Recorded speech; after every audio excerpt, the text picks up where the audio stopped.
Freak. From all the movies in the horror section, I'll start with the famous one. The story is an old classic. A family inherits an old castle in the middle of nowhere, immediately decides to drop everything to move in without a plan for the future, and slowly starts succumbing to years of unresolved interpersonal issues. To counterpoint this dramatic story, there's naturally an unwanted element to the castle, be it a ghost, an old servant that acts suspiciously, or a cursed family heirloom that accelerates the internal tensions of the family, but the name of the movie is Castle Freak. It's not going for poetry.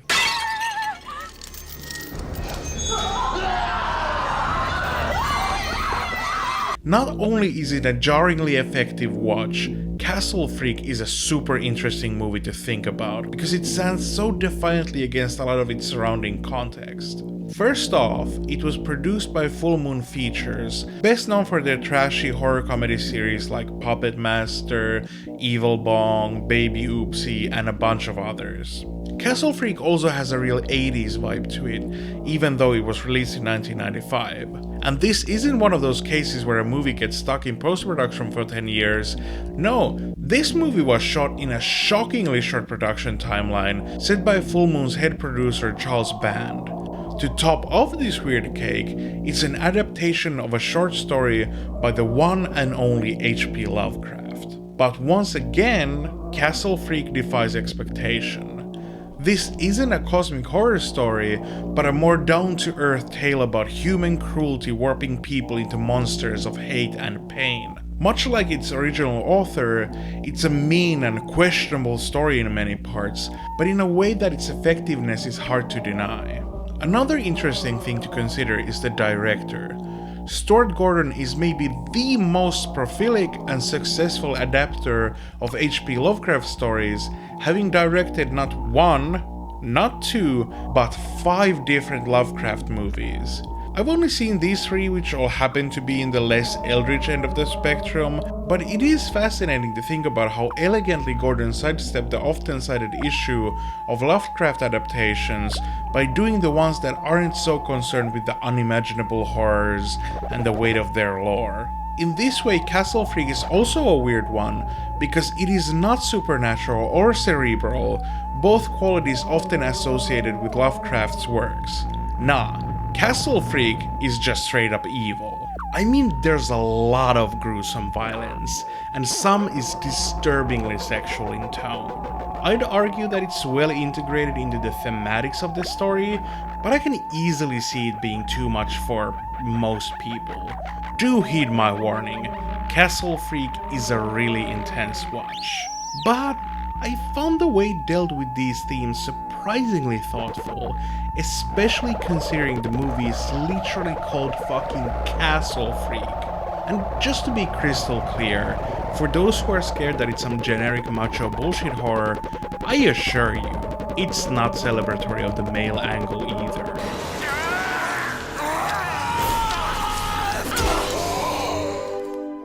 Gordon was a truly visionary director in that aspect, carving new points of view into the often pigeonhole works of Lovecraft. He sadly passed away in early 2020, so RIP to one of the true goats of horror cinema. Let's keep his works in our conversations and his visions in our nightmares.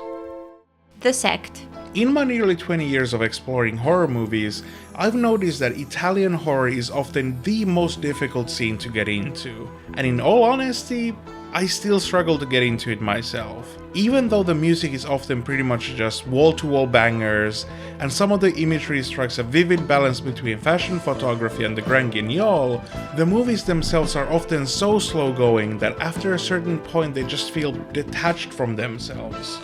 It doesn't really help that there's often English dubs to them, and not good ones either. Excuse me, can you tell me where our next stop will be? There's no stop till we reach Guarda. Think you could stop a moment? I'd like to get off. That's impossible, against regulation. And where would you go in this deserted area? There must be a village around here. No, not around here there isn't. You're welcome. I know that friction is a huge part of the charm for people who are into them, but I just don't think I'm cool enough to hang. Sorry. But There is one exception I can think of. Mikhail Soavi, the protege of Dario Argento himself, has somehow managed to consistently create movies that hit my sensibilities like a freight train. Both Cemetery Man and The Church are all-timers in my book. The Church is a compellingly Templar critical story about church secrecy that has this thing in it, while Cemetery Man is more of a psychologically tinged horror treat about denying other people's subjectivity. Cemetery Man especially has a spellbinding atmosphere and a sinuous plot that still somehow comes together to make a one-of-a-kind movie that's forever lodged into my top 25 of all time. Who knows if the rest of the world even exists? Compared to those two, I think the set might leave a little lacking on the thematic department, but more than makes up for it in ideas and imagery. By the time there was a person injecting a mysterious liquid straight up into someone else's nasal bridge, I knew this would be another all-timer. The sect covers a lot of the usual ground when it comes to stories about international occult conspiracies. From the ever-beloved plot of a woman needs to give birth to the Antichrist when the planets align, to the similar but different plot of we need to resurrect our satanic master when the planets align, of course. It nails everything with the confidence of an experienced virtuoso playing the hits. But what makes it come alive are the ways these simple ideas are presented. I won't get too much further here because I think The Sect is a movie that really needs to be experienced with its surprises intact, but let's just say that the fabric that's seen on the poster is such a potent symbol that gets reinterpreted in the most feverishly amazing way later in the movie. The Sect is a true must-watch. Kitchen sink. You know what? Yeah. Despite horror being my favorite genre, I have major reservations with them in the short form. They often feel like they're trying to pitch a longer movie, and as one of the chosen few who actually seem to care about short movies, that feels a little disrespectful. Like, I don't want your business card, I want some self-respect and a good movie. Is that too much to ask? That is something the Canadian director Alison McLean has in spades, at least based on this little gem. Kitchen Sink from 1989 is all I could dream in terms of a horror short. It's got a strong sense of style, thoughtful multi-layered sense of dread, and fantastic effects work that puts a lot of the modern stuff to shame. You know stuff is good when one of the less weird things about a story is the act of pulling a dead baby out of a kitchen sink. Once again, I feel this is getting a little spoilery, so I'm going to tread lightly and try to finish quick, but the thing that really caught my eye in Kitchen Sink was the way it kept reminding me that there's an outside world that could peer in at any moment. There's a normal call that gets a sinister tone because of the circumstance, a passive car's headlights get this invasive feeling, and even the cold light of the morning can feel like an oppressive gaze trying to zero in on the truly odd happenings of the house. I'm a real sucker for when people start to use the fourth wall for nefarious purposes, and you should know that by now, but the way it's being scratched at here is to pound on that question most profound. Lady, what the fuck are you doing? And have you considered how this will look if somebody finds out? The lake. I bet if you polled the average population about their perceptions of horror movies, it would look something like this.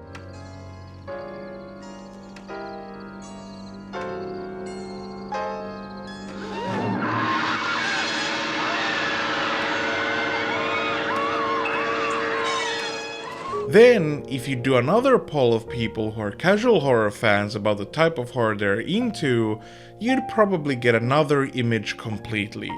You'd get a lot of people professing their love for psychological horror or atmospheric horror, the quiet, the moody, the eerie stuff that isn't just about viscera flying everywhere. And hey, I hear ya. I like that stuff too, no matter how much the rest of this list will tell you otherwise. I have some zero Kelvin-ass takes on movies that land under that umbrella, but when the whole griefcore fad started to overtake horror, I had to put subtlety into a brief moratorium. But in times like this, I try to remember that there's a whole history of movies to look back on, and this time, the salve for my ennui was a small play for today-ish movie simply called The Lake. From the get-go, the setup sounds all too familiar. A young couple visits a place of gruesome family murder where the culprit was never apprehended. After wandering around for a bit in the picturesque remote forest area, they end up smooching by the lakeside in what seems to be the most obvious layup for a slasher movie ever told, but the lake isn't playing by those rules. It's a horror set in absence of weird little happenings and a truth that simmers just under the surface. It's a movie that invites nervous glances across the screen, trying to find a face in the lush vegetation or anything, just anything to make sense of this pit that's growing in my stomach. It's an unnerving story where the real MVP is the great music concrete soundtrack that weaves its way throughout the most terrifying moments of the movie.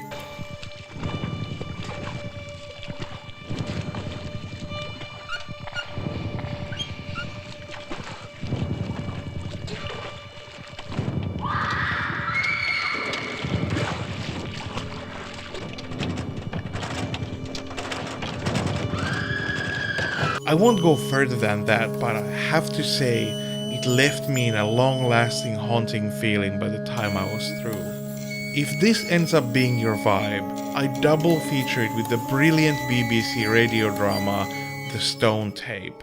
There's a filmed version of it as well that I wasn't all that into, but I listened to the audio drama while at work, and let's just say that every little weird sound in the back rooms of our building suddenly got a wholly different character.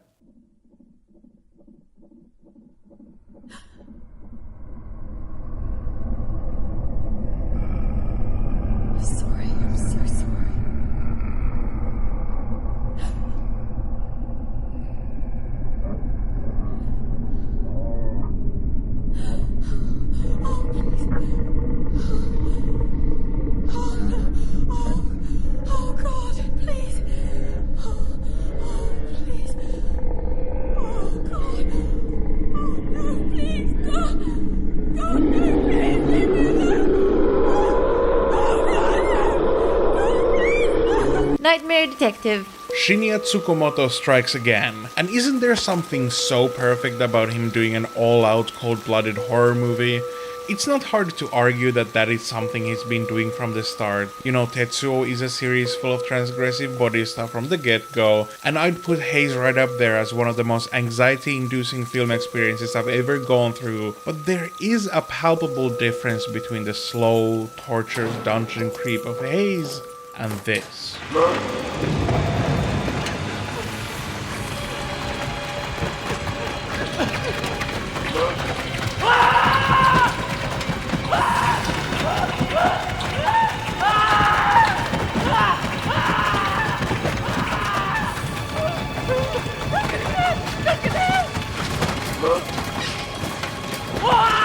Nightmare Detective is a story about a series of mysterious deaths that are all connected by excessive force, no evidence of a perpetrator, and a mysterious phone call from a number only listed as 0.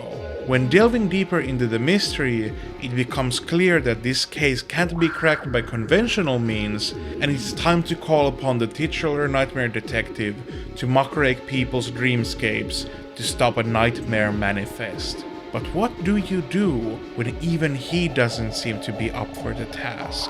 The frantic kineticism of Tsukamoto's usual style works wonders in this context. It gives Nightmare Detective a rabid feeling, like a junkyard dog biting at the leash, ready to burst into unimaginable violence at a moment's notice. The way he shoots the brutalist angles of Tokyo only emphasizes the blunt effectiveness of the movie. The only thing that truly delights me even more is how Nightmare Detective dips into some weird looking CGI. Mind you, most of the money shots are still made with top of the line in-camera and practical effects, but especially towards the beginning, there are these moments when reality blends with the dream world that just get me going. Okay, last bits of praise before I close out. As expected, Tsukamoto also returns as an actor, this time as the truly blood-curdling serial killer Zero, who stalks people's nightmares as this vile totem of half-detached body parts and knives that moves at an uncanny speed. He's been getting good praise recently as an actor, so it's no surprise that he's going full beast mode here, but let's not overlook the rest of the cast either. Ruhei Matsuda brings all the right sorts of gothy vibes as the tortured nightmare detective, and the singer-songwriter idol Hitomi Furuya has a good urgency to her throughout. What can I say? It's a well-rounded chiller on all points. And yet, it's apparently one of Tsukamoto's lesser works? I've heard from Clyde that Nightmare Detective 2 is where it's really at, so considering how much I love the absolute carnage that was part 1, I can't wait to delve deeper into this dreamscape. Cryptic Plasm. Cryptic Plasm by the gore wizard Brian Pauline is the wet dream of an old school horror nerd.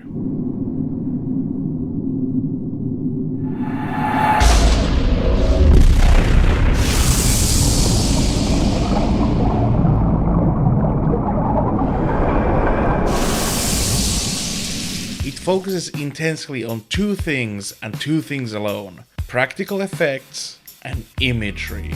The blood effects are plentiful and wet, things mostly happen in backwoods and basements, and everything squelches and cracks in just the most delicious ways. It might not be about personal trauma or whatever people are looking for in their horror media these days, but it elevates the craft of horror cinema in ways we haven't seen since The Thing expanded the horizons of what practical effects can achieve.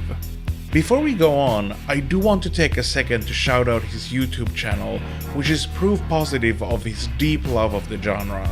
It's filled to the brim with the exact sort of pre-AdSense YouTube vids I used to watch in middle school, down to the slightly cheesy fonts and cheapo prop ritual skulls in the thumbnails. He's also into thrash metal, which is very common in these circles, and made a super raw sounding grindcore track for one of his movies, which rules so hard.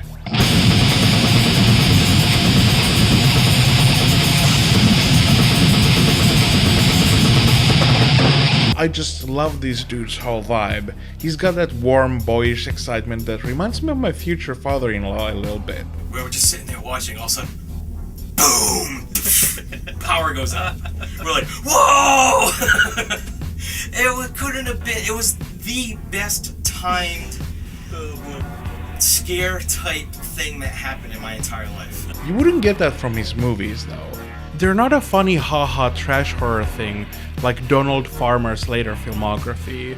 They demand to be taken seriously and have a believably dark atmosphere to them. To describe them, he has coined the term hypergore, which should tell you everything you need to know. And wonder of wonders, Cryptic Plasm lives up to that title.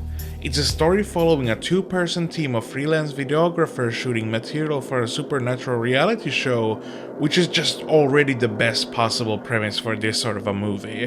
The only thing that makes it even better is that Pauline gets to deliver on where these shows always fail.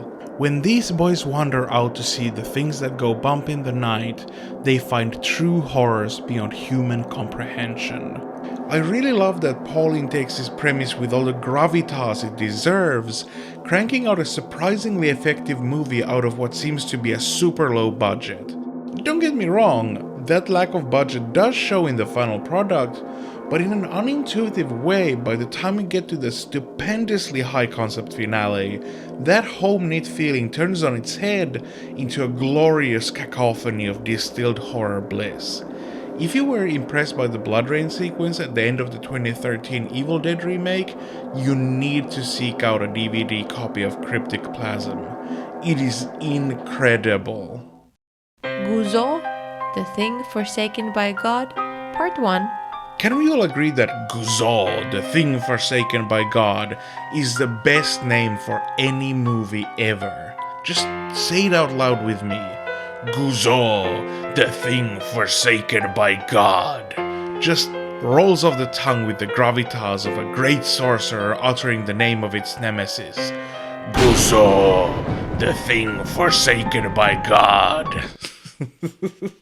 Good shit. Anyways, what is Guzo, the thing forsaken by God? It's a 1986 splatter-filled creature feature about a group of high school students on their summer vacation in the countryside. They're staying with a scientist who's conducting a very hush-hush research down in the basement of the house, and as the girls start to disappear one by one, it's becoming clear that there's something very, very wrong with the research. It's a movie with the chemical makeup of 25% chill hangout vibes, 25% of gorgeous vaporwave covers in motion,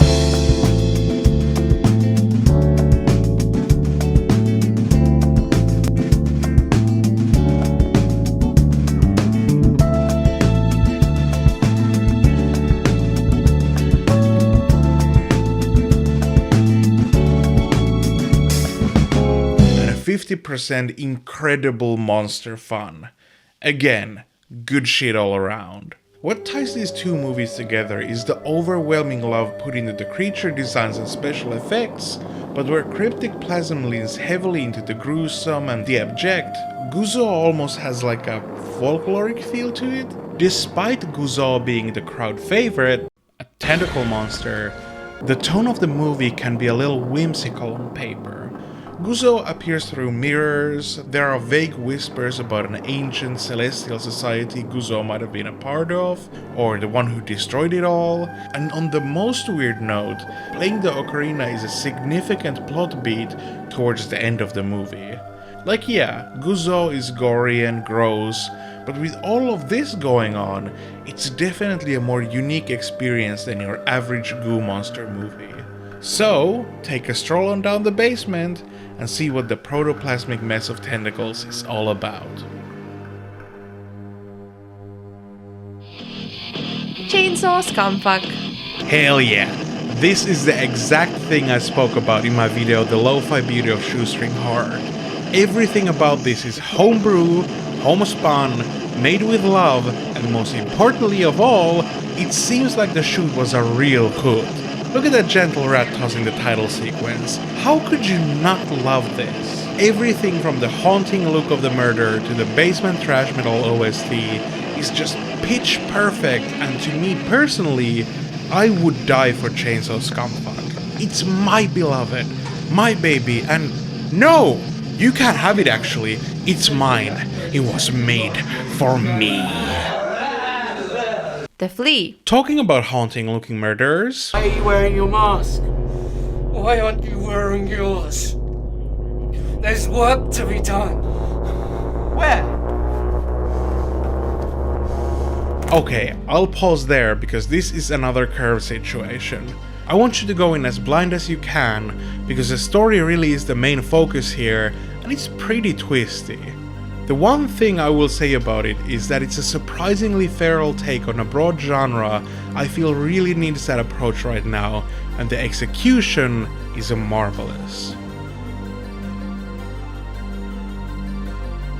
Verfolger. Might as well get Verfolger out of the way with the same breath, because a lot of the same consideration applies here. It's a concentrated 6-minute horror short about a hiker that's followed by a mysterious van, and that's it. It's effective, the special effects are on point, and I think the early 90s rough Euro horror tone works so beautifully to sell the sense of paranoia it's aiming for.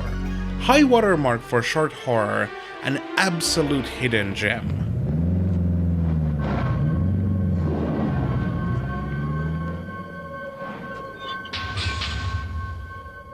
Ghost Like Us. Alright, let's conclude with something that's at least as deep of a cut as the last few have been. Ghost Like Us, a video essay by the vocal fry master Ria Rizaldi, is a deep dive into the history of Indonesian horror cinema. And now, it's not a deep dive in the YouTube sense of the word, it's much more of an academic text, and just between you and me, so much gnarlier than most of its YouTube counterparts. Video essays by nature are about explaining stuff, so going in depth into why I liked Ghost Like Us seems like a little counterproductive, like making a joke about a joke, but in summary, it's a quintessential genre cinema as a sociological mirror type essay. It outlines the major developments in Indonesian horror cinema's relation to the state ideology, especially when it comes to the friction between metropolitan and rural life, with special emphasis on the way people narrativized horror movies as a radical response against the New Order regime that ran the country from 66 to 88. Now that might sound a little dry, but trust me, this shit is straight up just 20 minutes of brutal academic takedowns. For real, if you want to witness an analytical point-blank execution, watch the Vice Foreign Film Club video about Indonesian B cinema right after this one and get your popcorn ready. Genre filmmakers relished the freedom to violate the boundaries of taste and common sense in ways that help them cope with the repression of daily life. Sayangnya, manuver ini berakhir menyedihkan dengan memproduksi film yang hanya mengikuti pattern yang sama demi pasar. For my money though, the most interesting parts come in the second half of Ghost Like Us. In the early years of the 21st century, Indonesian horror cinema got a bright new phase as pirate markets made horror movies more available, which then led to a restructuring of the ideological foundation of the genre. I'm a sucker for this stuff, not only for my deep love of piracy and its creative potential, but also because that change brought with it an old friend of the channel, found footage horror movies. Akhirnya membentuk realitas baru pada masyarakat kontemporer Indonesia hari ini. Video live streaming mencari hantu yang tidak lagi dikerjakan oleh orang-orang tertentu, seperti misalnya industri televisi atau sinema, melainkan orang-orang biasa yang dapat kita temui di setiap platform video sharing. But yeah, let's leave it at that. If you came on board to my channel because of a dozen more pixelated dead bodies, or even if you've just seen the endoric what the fuck classic Mystics in Bali, you owe yourself the pleasure of watching Ghosts Like Us. And that concludes part 3 of the year-end list.